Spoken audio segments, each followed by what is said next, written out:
Que la grâce du Seigneur soit avec vous ce soir. C'est un grand privilège pour moi d'être au milieu de vous. Comme disait votre pasteur, c'est la première fois, mais je pense que c'est toujours une joie pour moi de découvrir des frères et des sœurs. On m'a demandé donc, comme le disait votre pasteur il y a un instant, de vous parler sur le thème de la Pâque juive à la Pâque chrétienne. Le temps s'y prête admirablement puisque nous sommes, pour ce qui est des Pâques chrétiennes, parce que vous savez que les Pâques chrétiennes c'est au pluriel et la Pâque juive c'est au singulier. Ça c'est quelque chose que nous devons au catholicisme.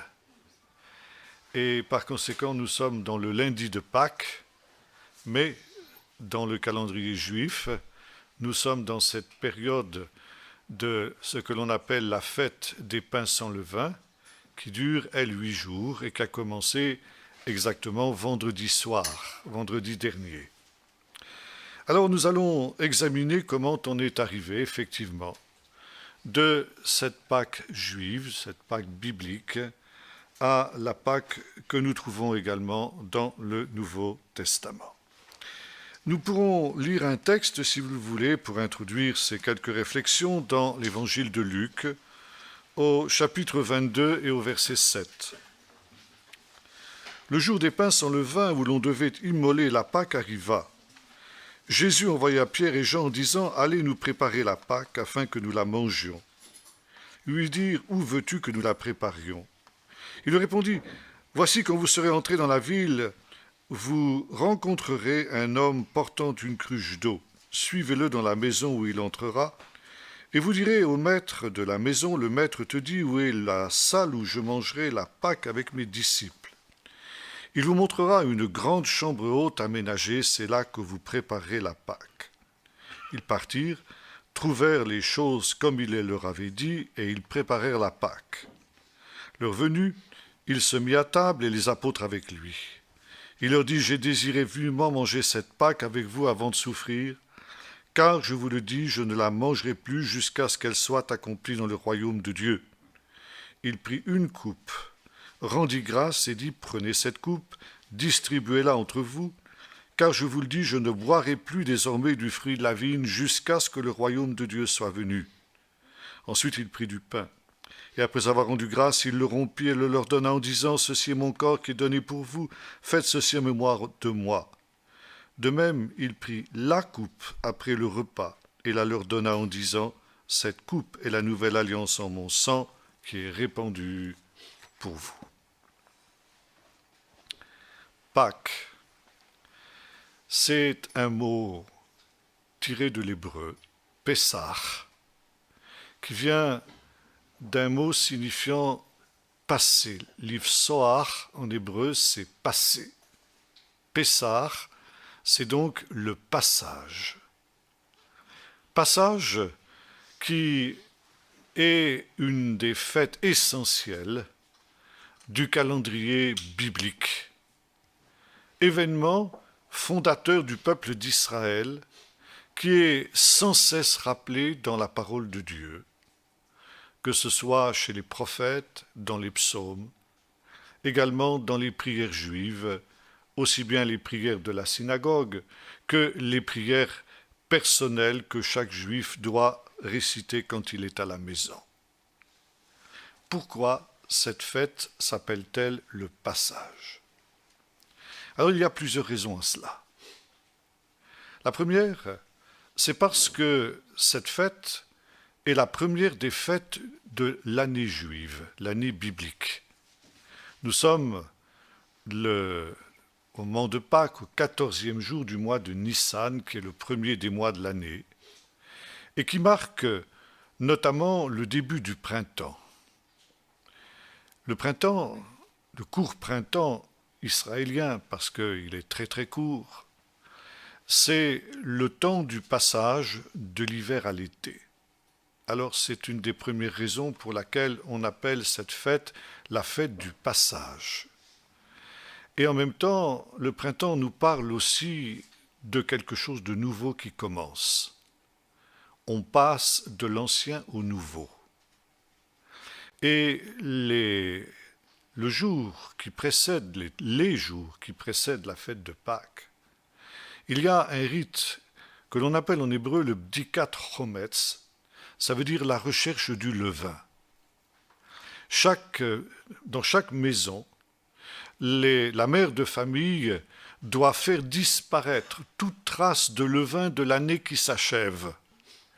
Et lorsque la maison a été fouillée, nettoyée de fond en comble, de la cave jusqu'au grenier, du toit jusqu'au plancher, alors le père de famille, à la lumière d'une bougie, fait lui-même l'inspection de la maison pour être sûr qu'il ne reste plus une seule trace de ce vieux levain. Le levain, dans la parole de Dieu, représente aussi le péché. Et dans la première épître de Paul aux Corinthiens, chapitre 5, sans doute épître qui a été écrite à la période de Pâques par l'apôtre, Paul dit ceci, « Car le Messie, notre Pâques, a été immolé. Célébrons donc la fête avec non pas le vieux levain, le levain de la malice et de la méchanceté, mais comme des pains sans levain qui donc vont être agréables à Dieu. » Par conséquent, ici, il faut que tout ce qui appartient au passé soit enlevé, soit ôté, pour que commence quelque chose de tout à fait nouveau. C'est aussi une des bases de l'Évangile, où dans l'Apocalypse, il nous est dit « Voici, je fais toutes choses nouvelles ». Par conséquent, Pâques est le point de départ de quelque chose d'entièrement nouveau, une année nouvelle. Ça, c'est sur le plan agricole. Toutes les fêtes d'Israël ont toujours deux aspects, un aspect agricole et un aspect historique. Voilà pour ce qui est de l'aspect agricole, peut-être encore un mot sur ce plan, c'est que le lendemain de Pâques, on commence les moissons des orges. Et cette moisson, eh bien, elle est aussi le point de départ d'une nouvelle bénédiction. La moisson, c'est un temps de grâce. Les semailles, c'est un temps difficile. On sème dans les larmes, mais on moissonne avec chant d'allégresse. Et par conséquent, la fête de Pâques est le temps du passage de la tristesse, qu'a été le temps des semailles, et en même temps le temps de l'attente, à la joie de ce que l'on est maintenant à la tête de moisson, d'abondance et par conséquent de la bénédiction de Dieu. Passage de la tristesse à la joie. Troisième raison pour laquelle on appelle cette fête la fête du passage, Pâques, Pessah, c'est que le peuple d'Israël était esclave en Égypte. Et ça, c'est le centre même de cette fête. Et le Seigneur avait promis à Israël de le délivrer de cet esclavage. Et avait commencé, par l'intermédiaire de Moïse, vous le savez tous, je pense, un combat spirituel intense entre Moïse et le Pharaon et ce qui était autour de lui, notamment ses sages et ses magiciens. Moïse avait multiplié les signes et les prodiges dans le pays d'Égypte pour faire plier l'obstination du Pharaon qui n'avait pourtant cessé de s'endurcir au fur et à mesure que ces signes se multipliaient. Et Dieu avait dit à Moïse, à la fin de ce temps de lutte spirituelle, il dit, il y aura encore une dernière plaie sur le pays d'Égypte et cette fois-ci, le Pharaon vous laissera partir. Le 10e jour du premier mois, ce mois de Nissan, vous prendrez un agneau par famille, un agneau mâle d'1 an, un agneau sans défaut, éventuellement ça pourra être aussi un chevreau, et cet agneau sera mis à part du reste du troupeau. Mis à part se dit en hébreu l'Eid Kadesh, ce qui signifie ce qu'on peut traduire également par sanctifié. Cet agneau sera sanctifié, Ça veut dire, il sera mis à part du reste du troupeau. Et bien sûr, les enfants vont demander au père de famille, pourquoi tu agis de cette manière? Pourquoi tu prends cet agneau et tu le mets à part de tous les autres agneaux du troupeau? Et le père répondait, parce que cet agneau, il est mis à part pour Dieu. Et par cet acte de sanctification, par lequel cet agneau est mis à part du troupeau, il devient l'agneau de Dieu. Et cet agneau sera conservé pendant 3 jours. Et le 3e jour, il sera mis à mort, immolé. Et vous prendrez le sang de cet agneau, vous le mettrez sur le poteau des portes, sur le linteau, et la chair de cet agneau, vous la mangerez, rôtie avec du pain sans levain et des herbes amères. Et cette nuit-là, je passerai dans le pays d'Égypte. Et là, nous retrouvons le mot l'Ifsoar, le passage. Pâques est le passage, parce que cette nuit-là, Dieu est passé au-dessus des maisons des Israélites.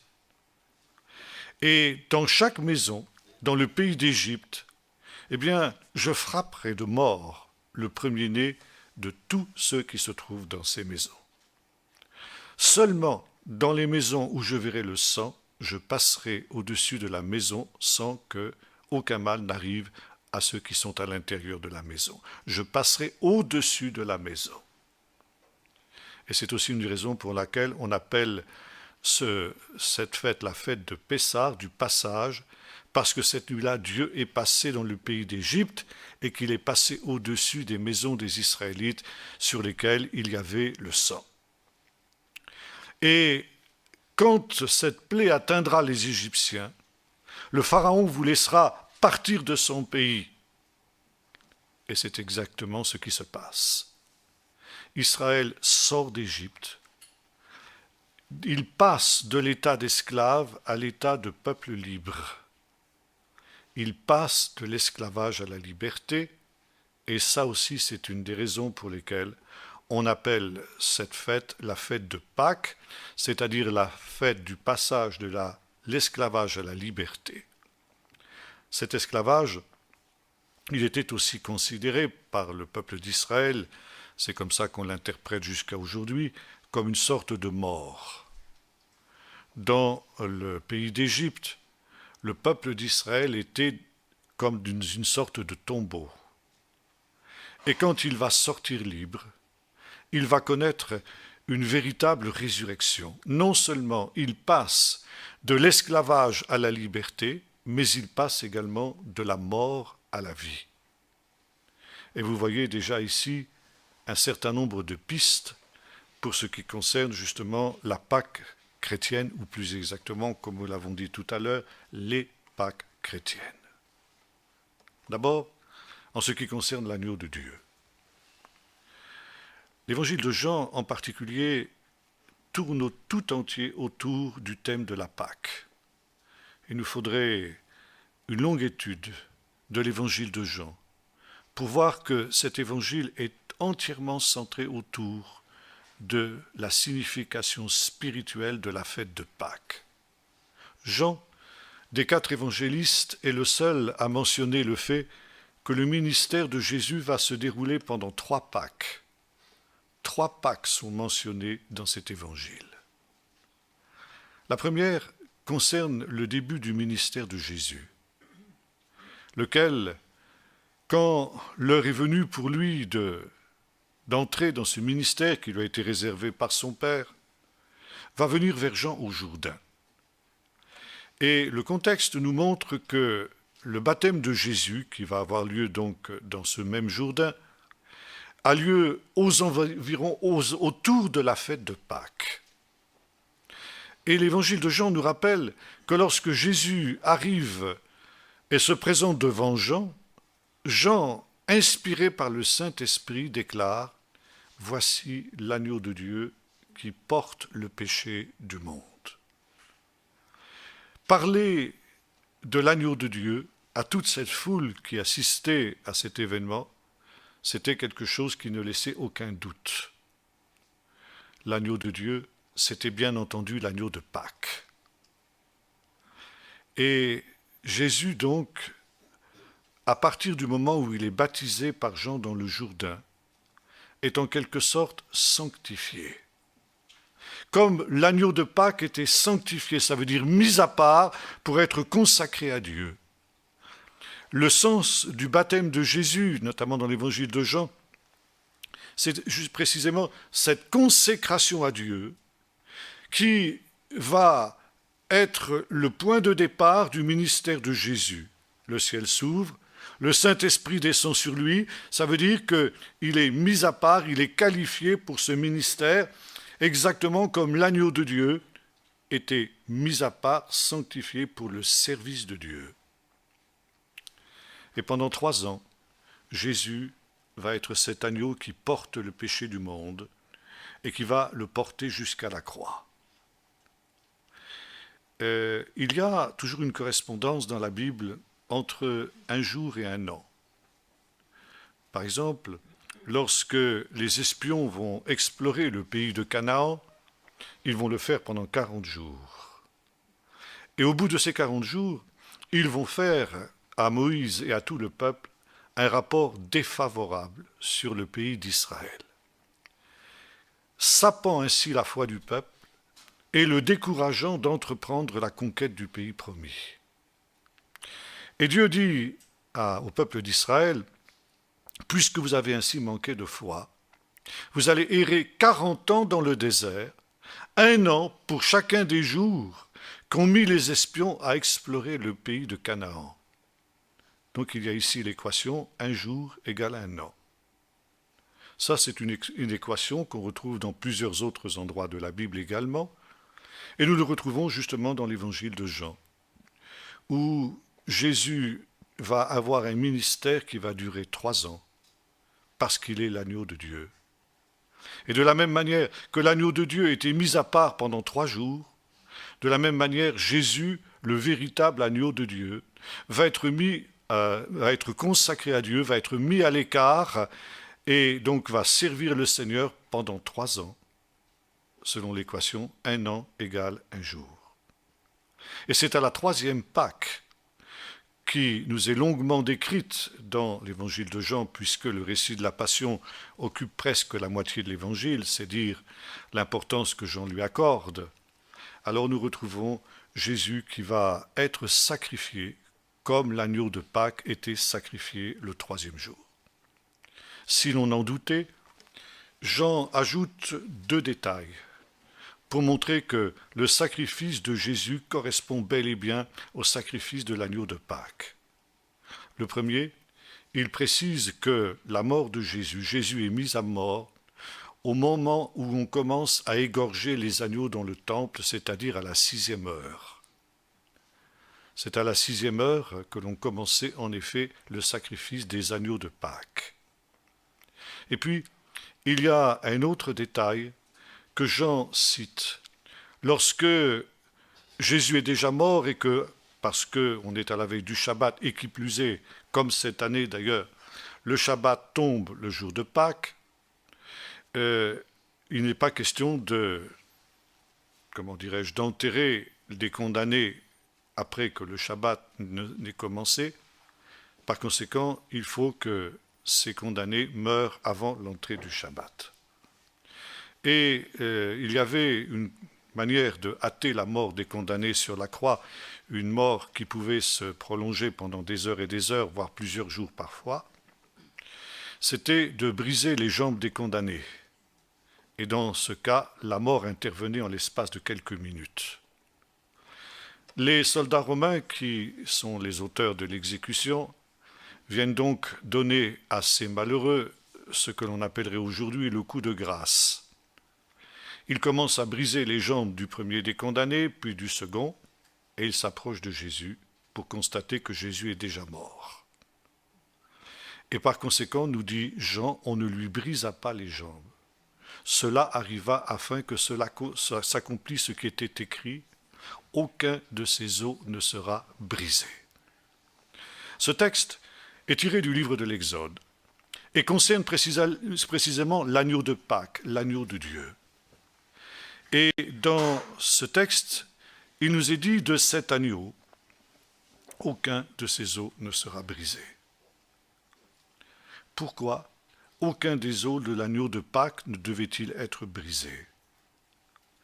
Parce que justement cet agneau était l'image de l'agneau qui devait venir par la suite. Le véritable agneau de Dieu, le Messie. Et le fait que l'os n'était pas brisé était une indication qu'il pouvait y avoir pour cet agneau une résurrection. Parce que l'os n'était pas brisé, c'était la certitude que l'agneau de Dieu, le véritable, le Messie mis à mort, ressusciterait. Et c'est pourquoi son corps devait être intact quand il devait être mis au tombeau pour pouvoir ressusciter le troisième jour, absolument intact également. Donc il n'y a aucun doute, pour Jean, Jésus est le véritable agneau de Dieu. Maintenant, il y a, en ce qui concerne Pâques, un autre point intéressant à noter. C'est que, à l'occasion de la fête de Pâques, on lit évidemment un certain nombre de lectures, notamment le chapitre 12 du livre de l'Exode, qui concerne l'institution de Pâques, le fait que cette fête doit être célébrée par le peuple d'Israël de génération en génération, et ceci d'une manière éternelle, aussi longtemps que le monde subsistera. Le peuple d'Israël est tenu de célébrer chaque année le 14e jour du premier mois cette fête de Pâques, et notamment le repas de Pâques qui lui est associé, dont nous allons parler dans un instant. Mais outre cette lecture, il y a une autre lecture qui est faite. Comme à chacune des grandes fêtes d'Israël, on lit ce que l'on appelle un des petits rouleaux. Les petits rouleaux sont 5 petits livres qu'on trouve dans la Bible et qui, comme leur nom l'indique, doivent être lus non pas à partir d'un texte, comme j'ai ici, comme vous avez tous, qu'on appelle un codex, et qui est imprimé, qui plus est, mais il doit être lu à partir de rouleaux qui sont écrits à la main.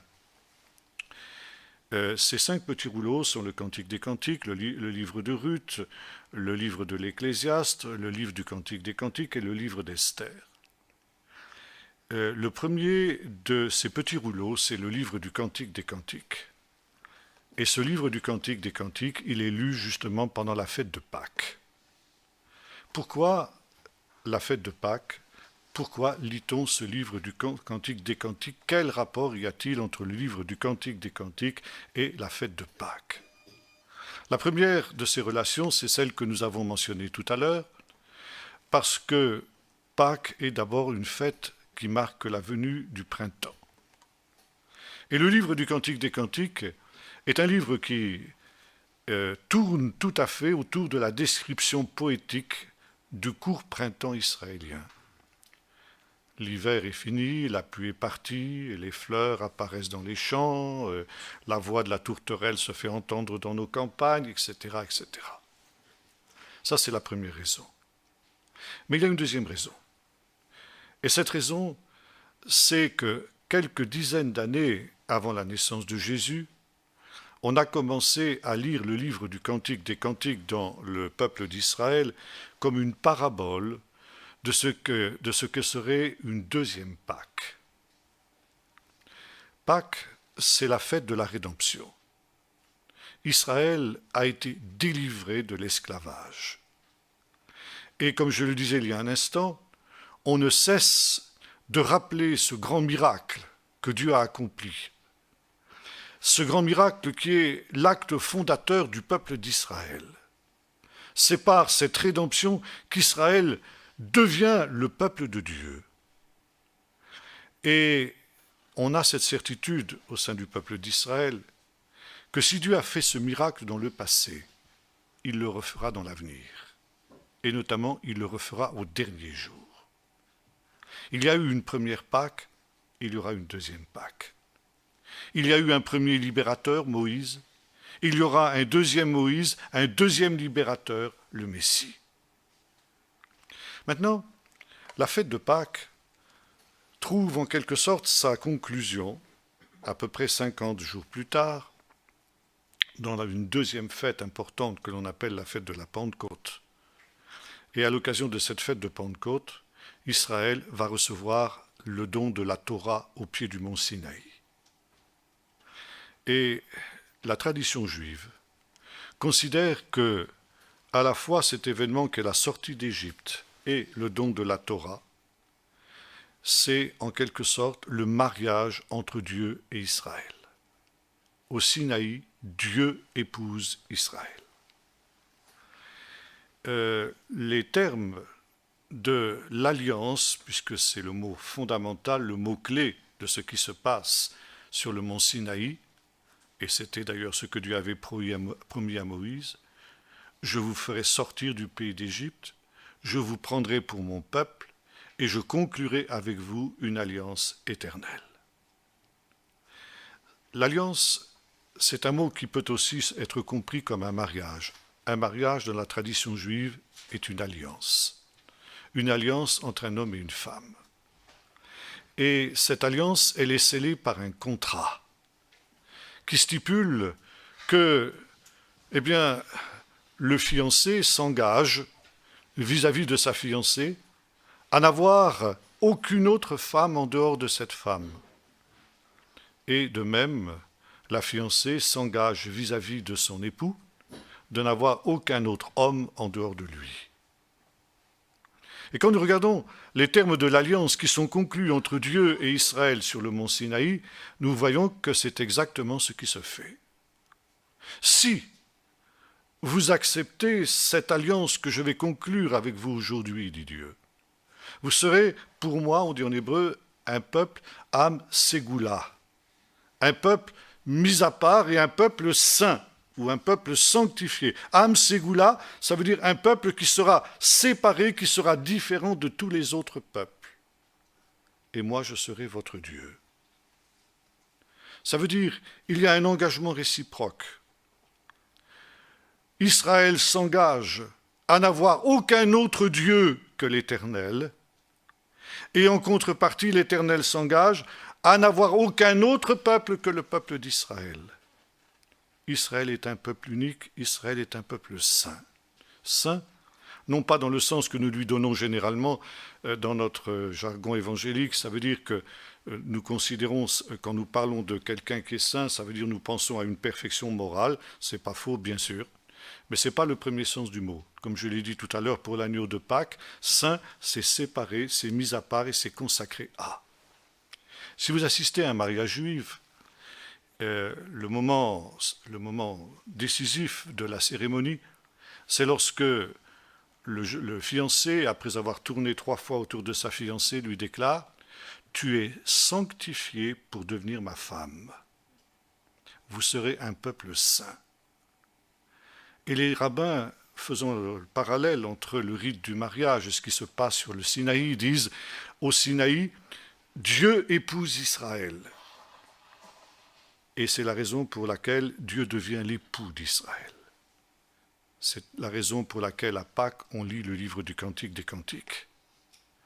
Et l'on considère que ce cantique évoque justement ce mariage entre Dieu et Israël. Dieu étant l'époux et Israël étant l'épouse. Maintenant, la suite de la Bible nous montre que ce mariage n'a pas été un mariage facile. Non pas que Dieu ait été le moins du monde infidèle aux engagements qu'il avait pris vis-à-vis d'Israël, bien au contraire. Mais Israël ne l'a pas été.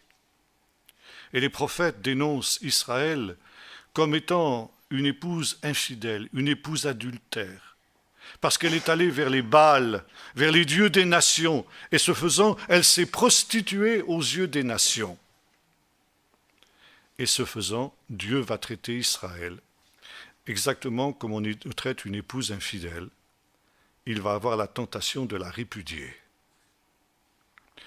Et le livre du prophète Osée notamment, mais d'autres livres aussi, nous montre que quand Dieu s'apprête à prendre cette décision qui va se traduire notamment par l'exil. Lorsqu'Israël va être exilé de son pays, c'est en quelque sorte une répudiation de la part de Dieu. Mais finalement, Dieu ne peut pas se résoudre à cette solution-là. Malgré ses infidélités, malgré ses péchés, Dieu continue à aimer cette épouse infidèle. Et la répudiation n'est pas pour lui une solution. Et Dieu décide autre chose. Il dit, je vais essayer de reconquérir son amour perdu. Et par conséquent, je vais ramener Israël dans l'état premier qui était le sien. Je vais la ramener au désert. Désert qui, dans la vision prophétique en particulier, est un temps idéal, en quelque sorte, des relations entre Dieu et Israël. Le temps du désert, c'est considéré par les prophètes comme le temps des fiançailles entre Dieu et Israël. Le prophète Jérémie, notamment, déclare au chapitre 2, « Je me souviens de ton amour pour moi quand tu m'étais fiancé dans le désert. » Alors Israël me suivait partout, dans une terre aride et desséchée. Ça veut dire que Israël était dans cette période qui a suivi justement cette sortie d'Égypte dont nous parlons ce soir, était dans une période de ce que le livre de l'Apocalypse appellera le premier amour. Et l'amour d'Israël pour son Dieu était tel qu'Israël, par amour pour ce Dieu-là, comme l'amour d'une fiancée pour son fiancé, l'amenait à le suivre même dans des conditions extrêmement difficiles, comme sont les conditions du désert. Si Israël n'avait pas été motivé par cet amour pour son Dieu, jamais il ne se serait aventuré dans cette terre inhospitalière qu'était le désert. Mais l'amour de Dieu était plus fort que toutes les difficultés qu'il connaissait. Et c'est pourquoi Dieu dit, eh bien, je vais la ramener au désert. Et là, je parlerai à son cœur. Parler à son cœur, ça pourrait se traduire en langage moderne, je lui ferai la cour, comme au commencement. J'essaierai de reconquérir son amour. Et là, elle chantera comme au temps de sa jeunesse, comme au temps où elle sortit du pays d'Égypte. Par conséquent, il y a eu une première Pâque, et il y aura une deuxième Pâque. Et le Seigneur affirme d'une manière absolue que cette deuxième mariage, parce que Dieu va réépouser Israël une deuxième fois. Après l'avoir répudié, Dieu va épouser Israël. Vous trouvez ça aussi dans le chapitre 31 du livre du prophète Jérémie, où Dieu dit ceci, c'est pourquoi je traite, voici des jours viennent, où je vais faire avec la maison d'Israël et de Juda une alliance nouvelle. Alliance, je le dis un instant, ça, c'est aussi un mariage. Donc Dieu va épouser Israël une deuxième fois. Une alliance nouvelle, non pas comme celle que j'ai conclue avec vos pères quand je les ai fait sortir d'Égypte, parce que cette alliance-là, ils l'ont violée. Mais cette alliance nouvelle, je l'écrirai dans leur cœur, je mettrai ma Torah dans leur cœur, je ferai en sorte qu'ils suivent mes lois et mes ordonnances, et plus jamais, Israël ne sera infidèle. Plus jamais Israël ne se prostituera vers d'autres dieux. Et par conséquent, ce sera l'accomplissement de ce que Dieu avait voulu faire au commencement. Et c'est la raison pour laquelle, je vous disais il y a un instant, on lit à la période de Pâques le livre du Cantique des Cantiques. Parce que la fête de Pâques est à la fois une fête du passé, où l'on rappelle justement cette sortie d'Égypte, et notamment ce rite de l'agneau pascal que j'évoquais il y a un instant, mais aussi où l'on annonce la grande rédemption finale, la grande rédemption qui sera comme un mariage. Et lors de la dernière Pâque, eh bien, le Seigneur enverra le Messie, l'époux.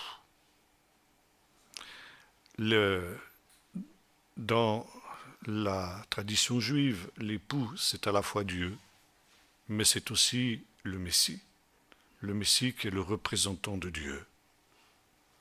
Et le Cantique des Cantiques a été lu, et il est toujours lu dans la synagogue, comme une annonce prophétique de ce deuxième mariage qui aura lieu au temps de la fin, entre l'époux, c'est-à-dire entre le Messie, et puis Israël, l'épouse.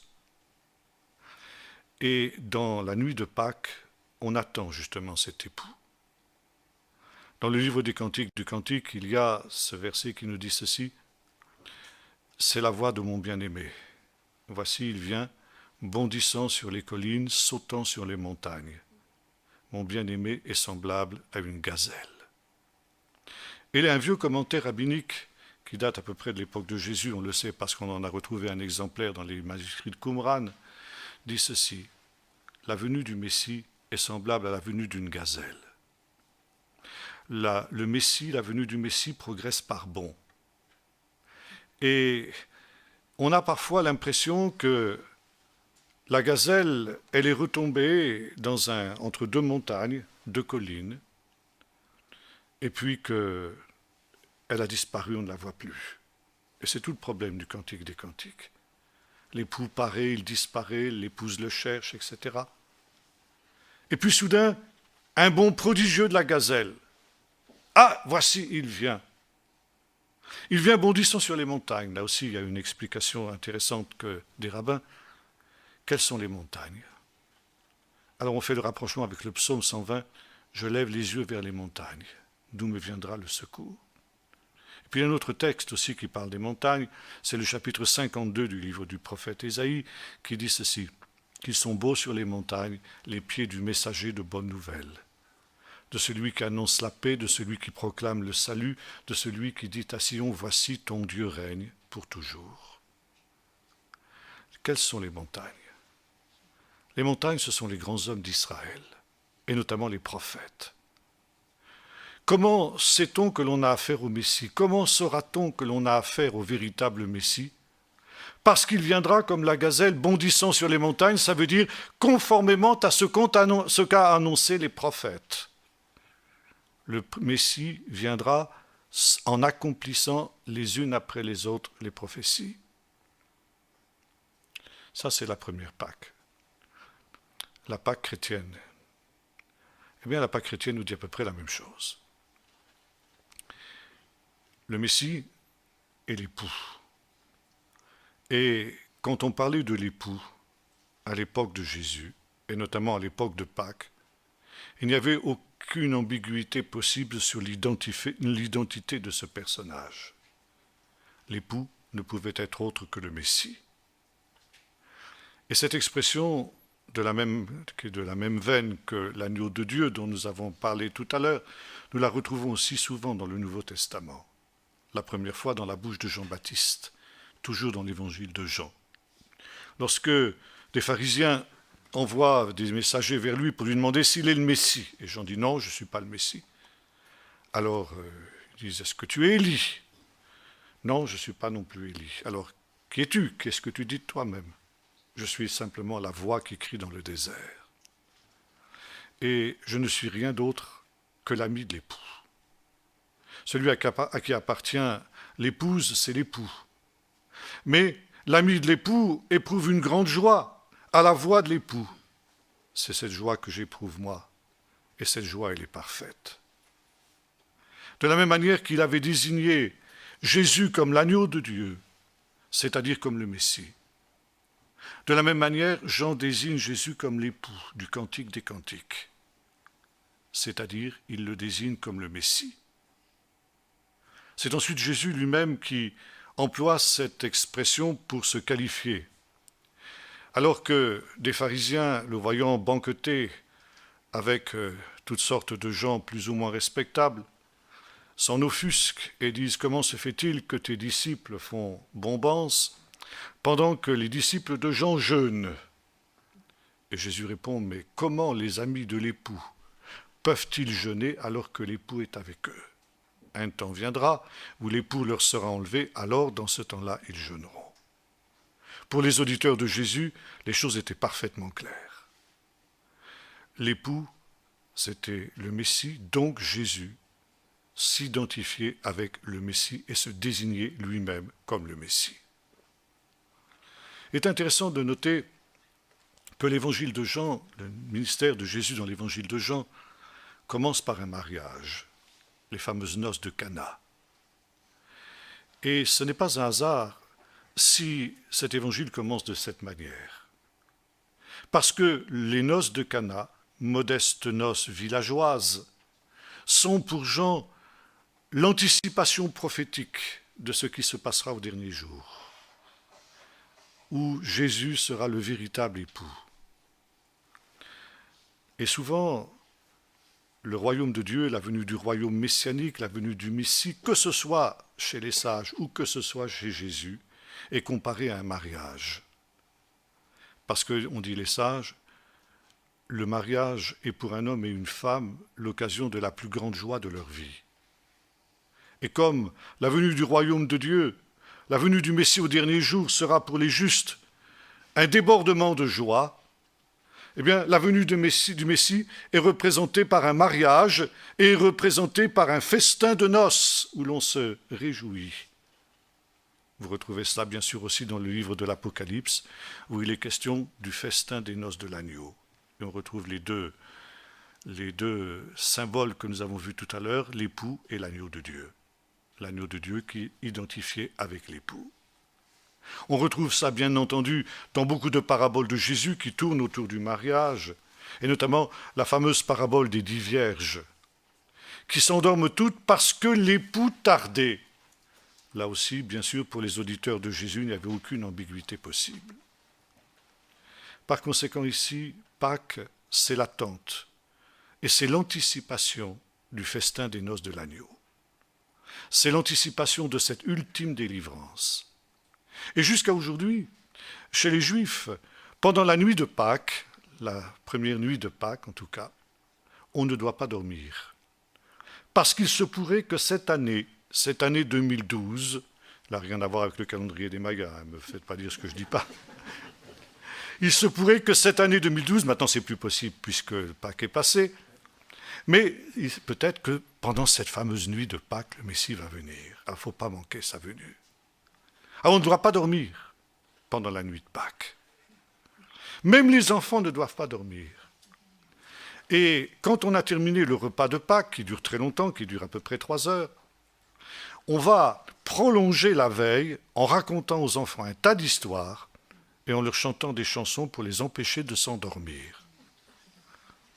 Et vous comprenez le caractère tout à fait incongru du sommeil des disciples au jardin de Gethsémanée, quand Jésus leur demande de veiller avec lui. Non seulement ils auraient dû veiller parce que Jésus était en difficulté et ils auraient dû le soutenir dans la prière, mais même par exemple par rapport aux exigences de la loi juive, ils étaient en faute parce qu'ils n'auraient pas dû dormir du tout de la nuit. Et en effet, nous l'avons lu tout à l'heure dans le texte de Luc, c'est cette fameuse nuit de Pâques que Jésus s'est manifesté et qu'il a donné ce repas de la nouvelle alliance. Cette nouvelle alliance dont nous avons parlé tout à l'heure, ça veut dire de ce nouveau mariage que Dieu voulait faire avec son peuple. Cette nouvelle épousaille qui trouvera sa conclusion au dernier jour, au festin des noces de l'agneau.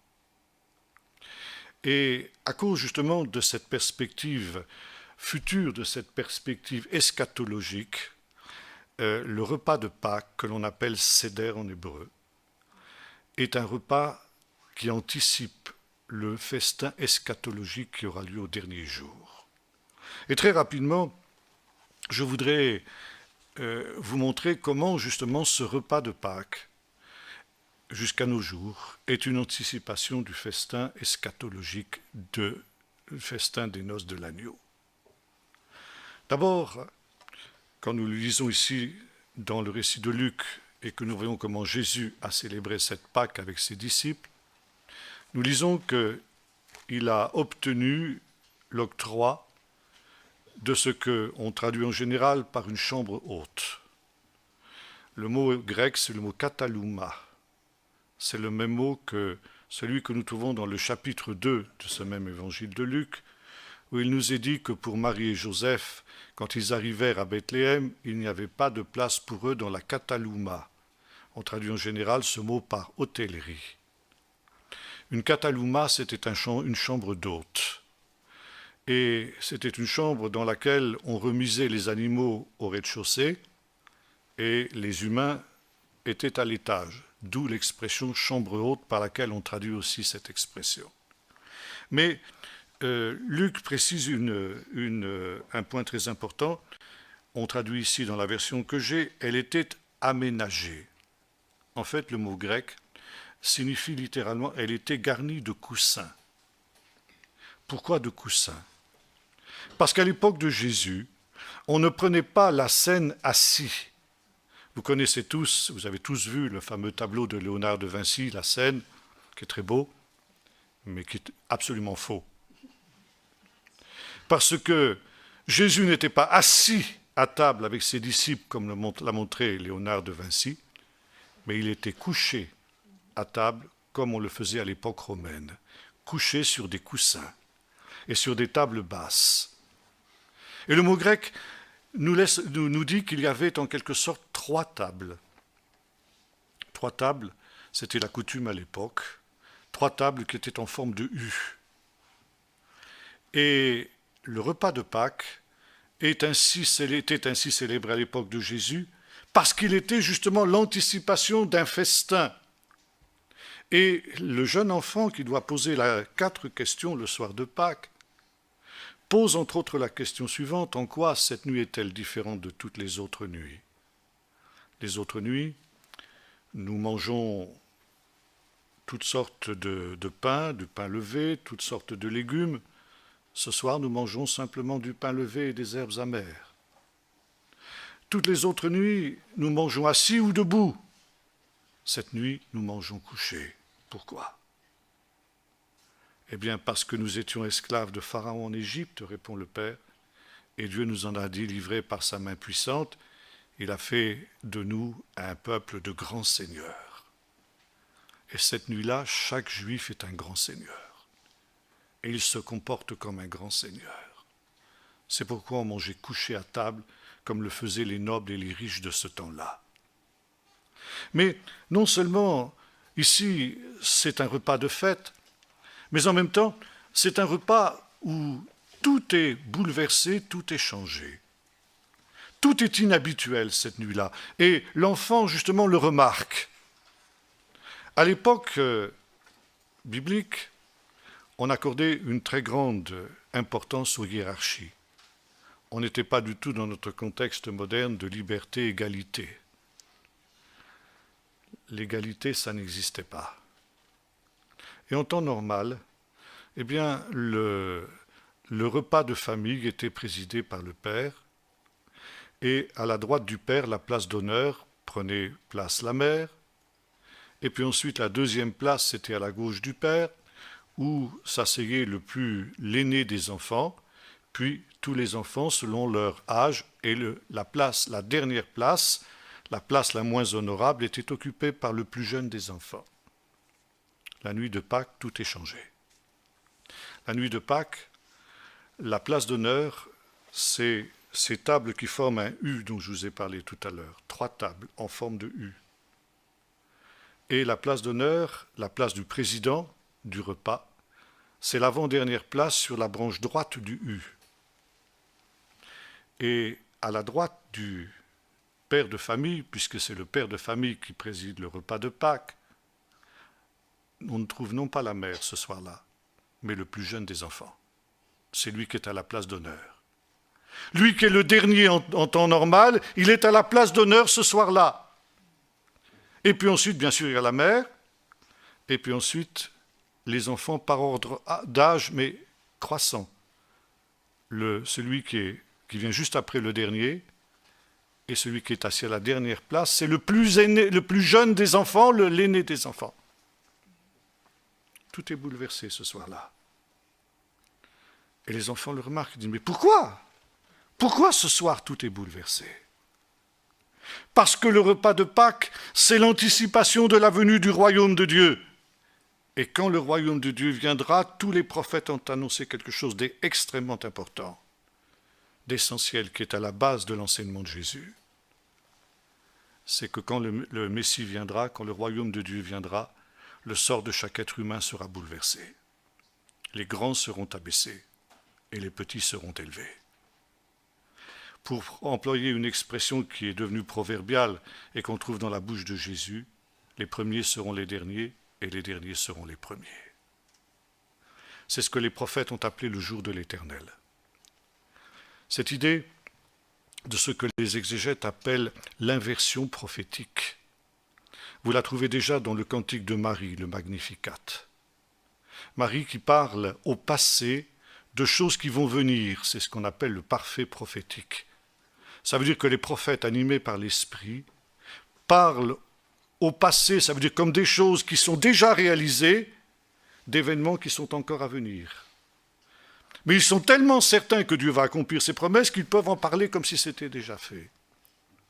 Et Marie, inspirée par l'esprit prophétique quand elle chante ce Magnificat, dit « Il a renversé les grands de leur trône, il a renvoyé les riches à vide, mais il a élevé les humbles, et il s'est souvenu d'Israël son serviteur. »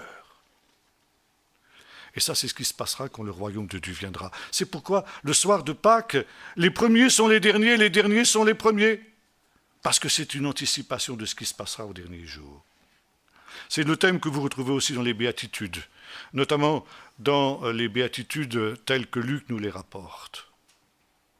Heureux ceux qui sont pauvres aujourd'hui, parce que quand le royaume de Dieu sera venu, ils seront riches. Mais malheur à ceux qui sont riches aujourd'hui, parce que quand le royaume de Dieu sera venu, ils auront perdu leurs biens, seront dépouillés. Heureux ceux qui pleurent aujourd'hui, parce que quand le royaume de Dieu viendra, ils se réjouiront. Mais malheur à ceux qui rient aujourd'hui, parce que quand le royaume de Dieu sera venu, ils pleureront. Heureux ceux qui ont faim aujourd'hui, parce que quand le royaume de Dieu sera venu, ils seront rassasiés. Malheur à ceux qui sont rassasiés aujourd'hui, car quand le royaume de Dieu sera venu, eh bien, ils seront dépouillés de leurs richesses et de leurs biens. C'est un thème que vous retrouvez aussi dans une parabole qu'on appelle la parabole du mauvais riche et de Lazare. Vous vous souvenez de ce qui s'est passé? Ce riche, dont la vie avait été un long banquet, il avait passé sa vie à banqueter. Et il y avait le pauvre Lazare qui, à sa porte, devait se contenter des miettes qui tombaient de sa table.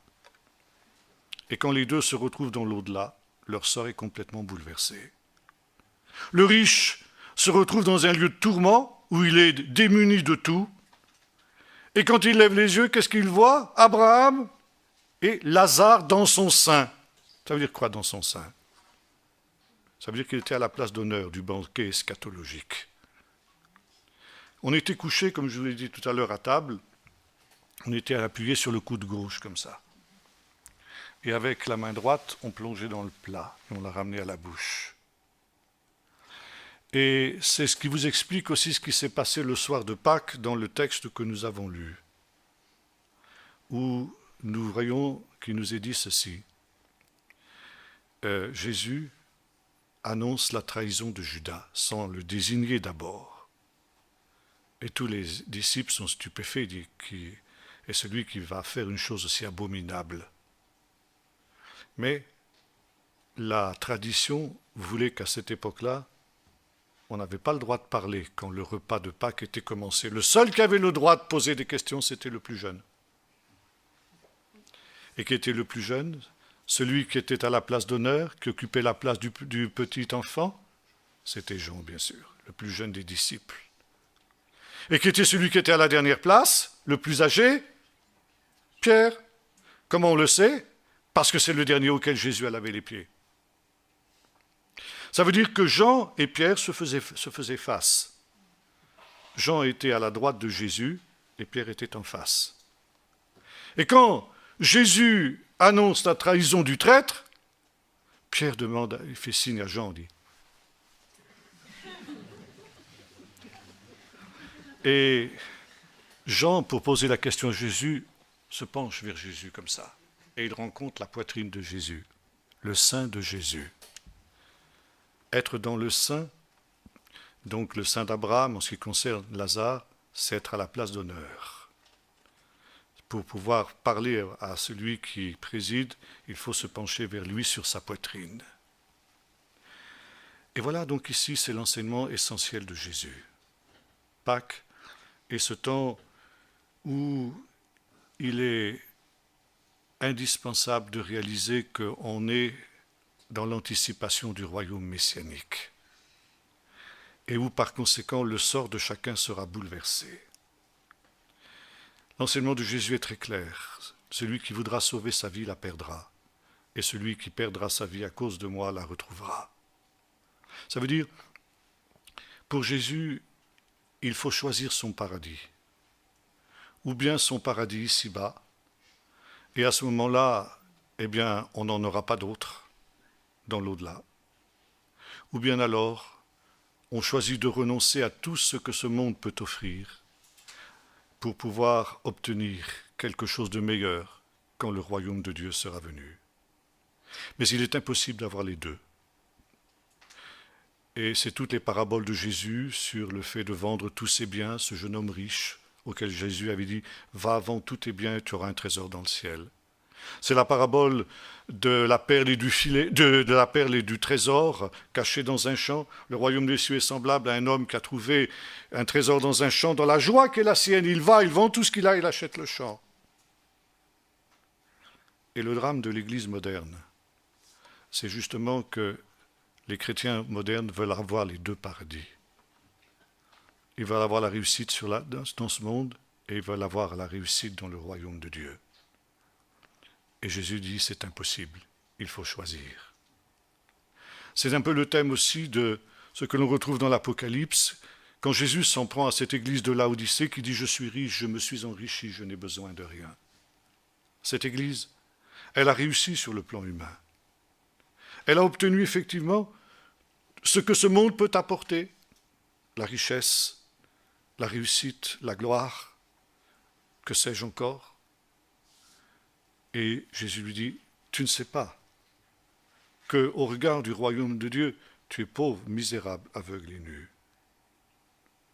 Et voilà, tu essayes d'avoir les deux choses. Tu veux avoir à la fois la réussite, le bonheur dans ce monde, et tu veux avoir aussi le bonheur dans le monde qui vient. C'est ça l'état de tiédeur. L'état de tiédeur spirituel, c'est le désir de concilier deux inconciliables. Et ça, l'homme ne s'en rend pas compte parce qu'il pense, aveuglé qu'il est par l'adversaire, que justement il est possible d'obtenir les deux choses. Et c'est pourquoi le peuple d'Israël était invité à célébrer Pâques chaque année. Et chaque année, lorsque l'on célèbre Pâques, eh bien on se souvient qu'il y a un choix décisif à faire. Que ce n'est seulement que si l'on se dépouille de tout ce qui est matériel, de tout ce qui est humain, que l'on peut poursuivre le Seigneur au désert dans cet amour, dans ce nouvel amour, dans ce second amour pour justement une nouvelle épousaille avec le Seigneur, que l'on va pouvoir entrer justement dans la joie messianique lorsque le royaume de Dieu sera manifesté et que le second Moïse, le Messie viendra justement pour nous faire passer de ce monde-ci, comme on dit en hébreu, à Olam Hazé, au monde qui vient, à Olam Haba'a. Et le choix, eh bien, c'est le choix justement que nous retrouvons dans cette histoire d'Israël. Paul dira que ces choses leur sont arrivées pour nous servir d'exemple. Le peuple d'Israël qui s'est tourné vers les Baals et les Astartés et qui est devenu une épouse infidèle. On me demande souvent, mais finalement, qui est l'épouse? Est-ce que c'est Israël ou est-ce que c'est l'Église? Je veux vous répondre, une réponse de Normand, c'est les deux. Parce que finalement, le sort d'Israël se confond avec celui de l'Église, ou celui de l'Église se confond avec Israël au dernier jour. Et Paul nous dit que ce qui leur est arrivé est aussi quelque chose qui risque de nous arriver. Et que nous pouvons avoir ce feu du premier amour, sortir au désert pour suivre le Seigneur pendant tout un temps, et puis ensuite, comme l'avait fait le peuple d'Israël, eh bien être attiré par, comme le disait, Israël est devenu gras, il a régimbé et il a oublié le Dieu de son salut. Et dans ces temps qui sont les temps de la fin, le Seigneur veut attirer son peuple au désert. Attirer son peuple au désert, ça veut dire l'amener dans un dépouillement spirituel et matériel. Et l'amener à remettre les véritables priorités dans sa vie. Quand il parle de son retour, Jésus déclare ceci: « Prenez garde à vous-même de peur que vos cœurs ne s'apesantissent par les excès du manger et du boire, et que ce jour ne survienne sur vous à l'improviste, et par les soucis de la vie, dit Jésus. » Et les soucis de la vie, c'est ce qui empoisonne notre existence, c'est ce qui empoisonne l'existence de nombreux chrétiens dans ces temps qui sont les temps de la fin. Le diable essaye de nous distraire par une multitude de choses qui nous détournent de l'essentiel. Et ces réalités qui nous détournent de l'essentiel, ces soucis de la vie, sont les Baals et les Astartés de l'Église moderne. Et c'est pourquoi, justement, le Seigneur est en train, comme il le faisait pour Israël, dans ce temps où il veut à nouveau venir pour prendre son épouse. Le Seigneur veut que nous nous dépouillions de toutes ces choses vaines pour nous recentrer sur la seule chose nécessaire, être de ceux qui attendent ce retour et qui ont choisi la bonne part.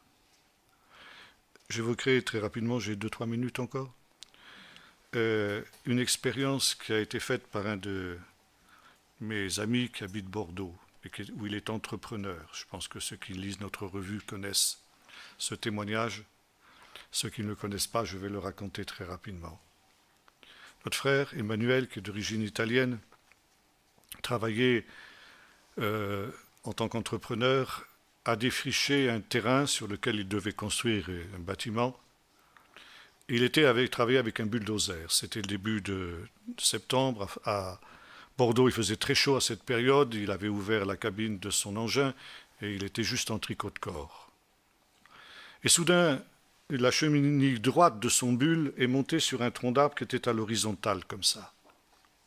Et le poids du bulle a fait levier, et le tronc d'arbre s'est relevé à la verticale, comme ça. Et il est allé heurter une branche qui était juste à l'aplomb de la cabine d'Emmanuel, où il y avait un nid de frelons asiatiques. Et ce nid de frelons asiatiques est tombé droit dans la cabine. Et notre ami a été piqué par 56 frelons. 2 ou 3 piqûres de ce genre d'animal suffit à vous tuer un homme normal. 56 piqûres, autant dire qu'il n'avait aucune chance. Et quand le SAMU est arrivé, ses fils ont appelé immédiatement les secours, il a été déclaré mort. Il est resté 4h30 en état de mort clinique. Et au bout de 4h30, un miracle s'est produit, il est revenu à la vie. Et il a raconté ce qu'il avait vécu pendant ces 4 heures-là. Il disait que quand il a perdu conscience, il a été transporté à une vitesse fantastique dans un lieu merveilleux. Un lieu qu'il ne pouvait pas décrire, disait-il. Un lieu qui était un lieu où il était heureux comme il n'avait jamais été dans sa vie. Il dit, je n'ai pas vu le Seigneur, mais je sentais sa présence et j'ai entendu sa voix. Il m'a dit, tu vas retourner sur la terre. Je dis, non, Seigneur, je suis trop bien ici. Le Seigneur lui dit, si, tu vas retourner sur la terre parce que c'était moi qui t'ai fait venir ici. Je t'ai fait venir ici parce que je veux te confier un message pour mon Église. Tu vas aller dire à mon Église que je reviens bientôt et qu'elle n'est pas prête et qu'elle ne se réjouit pas de ce que je reviens. Tu vas lui dire que je ne viens pas pour enlever une prostituée, mais que je viens pour enlever une épouse. Et que mon peuple est accaparé, et il a insisté sur cette expression, les soucis de la vie. Il faut qu'il remette les priorités dans sa vie. Alors, de la Pâque juive à la Pâque chrétienne, eh bien, ça peut se dire aussi de la Pâque biblique à la dernière Pâque qui va bientôt être manifestée. Quand le Seigneur viendra, ce sera justement pour nous arracher à la servitude du prince de ce monde, sous lequel nous sommes encore. Il viendra pour nous délivrer de ce pharaon-là et de tout ce qui l'entoure, comme il a délivré autrefois son peuple d'Israël. Et ne sortiront de cette Égypte que ceux sur lesquels il y aura le sang de l'agneau de Dieu dont nous avons parlé tout à l'heure. Ceux qui auront les reins sains, les lampes allumées, et qui seront prêts à l'instant même à partir, et qui ne diront pas, Seigneur, attends, j'ai encore des choses à faire, il y a des choses intéressantes, je vis ma vie, comme disait une jeune fille, Il y a quelque temps de cela, quand je prêchais sur ces choses, il dit, vous savez, moi, je n'ai pas envie que le Seigneur revienne trop vite, parce que je suis jeune, j'ai envie de vivre ma vie, j'ai envie de me marier et d'avoir des enfants. Je lui dis, oui, ça, je peux comprendre. Seulement, si vivre ta vie, comme tu dis, c'est vivre dans un monde qui va être ravagé par les jugements de Dieu, est-ce que tu crois que ça en vaut la peine? Alors voilà, voilà ce qui est devant nous. Il y a un choix à faire. Aujourd'hui, c'est encore possible d'acheter de l'huile et d'être trouvé prêt quand le Seigneur viendra. Et le Seigneur disait à ce frère, dis à mon Église qu'elle doit se purifier et se sanctifier. Sanctifier, comme dira aussi Paul quand il parle de l'épouse, hein, comme une épouse qui s'est sanctifiée pour son époux, mise à part pour son époux. Et c'est justement la question du premier amour. Est-ce que nous aimons assez le Seigneur pour, dans ces temps dans lesquels nous vivons, sortir au désert, sortir de toutes ces facilités que nous offre ce monde, pour aller à la rencontre du Seigneur et écouter la voix qui dit, eh bien, voici l'époux, allez à sa rencontre. Prions maintenant. Seigneur notre Dieu, lorsque, il y a 2000 ans, tu avais célébré cette Pâque avec tes disciples, tu savais que le temps était venu pour toi de passer de ce monde au Père.